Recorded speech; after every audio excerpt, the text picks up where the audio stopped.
Benvenuti allora quindi ad una nuova puntata delle pillole di Radio Veneto Agricoltura. Ormai conoscete il dottor Giustino Mezzalira.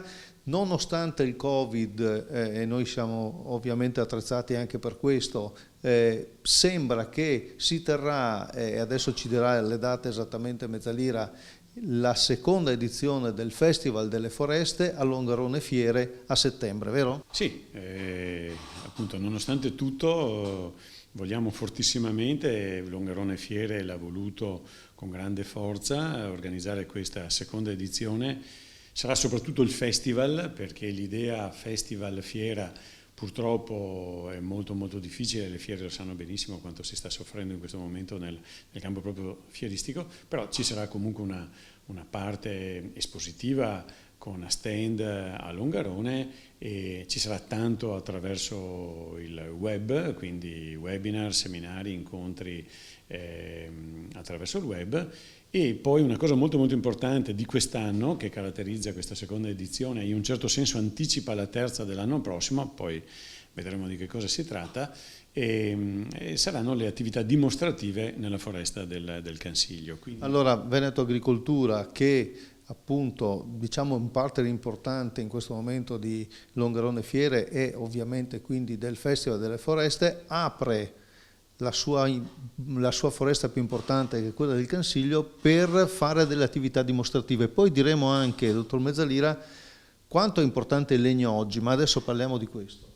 Sì, allora ponendo il focus sulla parte del Cansiglio, la nostra agenzia aveva già programmato nella sua attività del 2020 un cantiere operativo, anche dimostrativo, ma operativo, di rimozione delle ceppaie lasciate dagli alberi sradicati e poi sboscati dopo la tempesta Vaia, rimozione delle ceppaie che in questo momento in molti territori sono il problema, sono l'emergenza. Abbiamo visto varie soluzioni avanzate in questi quasi 2 anni. Ecco, Veneto Agricoltura ha ritenuto di fare un cantiere dimostrativo per mostrare come con un moderno cantiere di lavoro si possano estrarre dal terreno le ceppaie e le si possano recuperare da un punto di vista economico, quindi non solo risistemare il suolo ma anche destinarlo a un uso commerciale. Abbiamo preso spunto dall'ottima esperienza della nostra regione vicina Friuli Venezia Giulia, che già l'anno scorso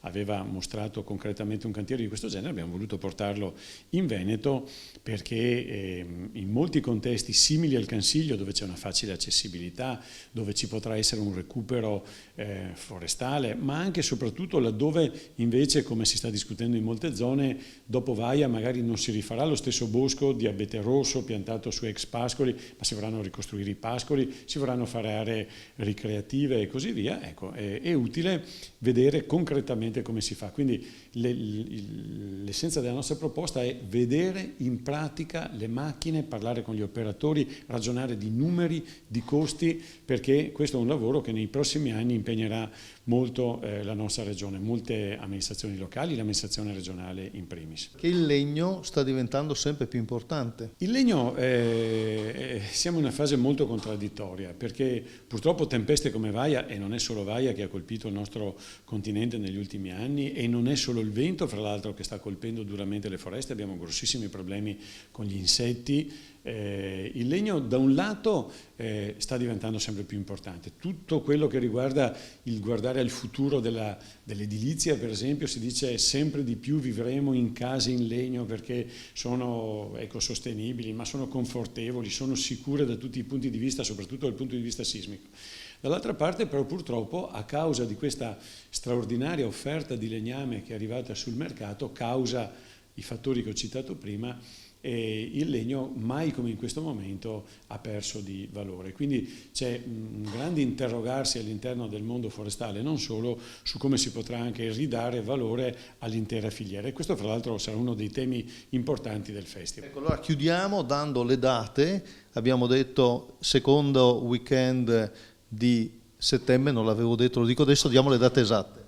Date esatte sono da venerdì 11 a domenica 13, con tutto un susseguirsi, quindi consultate chi fosse interessato a saperne di più il sito sia di Veneto Agricoltura ma soprattutto di Longarone Fiere, dove in questo momento è online il palinsesto complessivo di tutte quante le iniziative. Stiamo parlando di alcune decine di iniziative, tra le iniziative più di tipo formativo, tipo webinar, ai momenti di confronto, tipo i seminari, a momenti anche ludici, ricreativi. Per esempio la domenica sarà molto dedicata proprio a questo tipo di attività, dove si metterà molto in dialogo artisti che per esempio costruiscono e suonano strumenti musicali con il legno da cui provengono. Ecco, quindi un ricchissimo programma scaricabile dai siti, e spero arrivederci a Longarone. Allora, grazie al dottor Giustino Mezzalira di Veneto Agricoltura. Da Mimo Vita l'appuntamento con le pillole di Veneto Agricoltura è a domani.